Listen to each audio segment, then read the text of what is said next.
ইউটিউবে ভিউজ আসবে ঝড়ের গতিতে। তার জন্য আপনাকে করতে হবে শুধুমাত্র একটি ছোট্ট কাজ। প্রথমেই ইউটিউবে প্লাস অপশনে গিয়ে আপনার ভিডিওটি আপলোড করুন।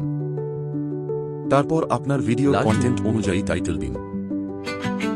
এখানে ভিজিবিলিটি সবসময় আনলিস্টেড করে রাখুন যতক্ষণ না পর্যন্ত আপনার ভিডিও এডিটিং এর কাজ সম্পূর্ণভাবে না হচ্ছে। তারপর যে গুরুত্বপূর্ণ কাজ দুটি আপনাকে অবশ্যই করতে হবে সেগুলি দেখুন। প্রথম কাজটি হলো ডেসক্রিপশন দেওয়া। ডেসক্রিপশন আপনি নিজেও বানাতে পারেন, বা আমি একটি ওয়েবসাইটের লিংক আমার ডেসক্রিপশন বক্সে দিয়ে দিচ্ছি, সেখানে গিয়েও বানাতে পারেন। সেখানে শুধুমাত্র আপনার ভিডিওর টাইটেল দিয়ে দিলেই তারা আপনাকে একটি সুন্দর ডেসক্রিপশন বানিয়ে দেবে। এরপরের কাজটি অত্যন্ত গুরুত্বপূর্ণ, সেটি হলো ভিডিওতে ট্যাগ লাগানো। ইউটিউব ট্যাগের উপর নির্ভর করে আপনার ভিডিওটি ইউটিউব সার্চ এ যাবে কিনা। ইউটিউব ট্যাগের উপর আমার একটি ভিডিও দেওয়া আছে, চাইলে দেখে নিতে পারেন। ব্যাস, আপনার ভিডিও রেডি। এবার আপনি ভিজিবিলিটি পাবলিক করে দিন।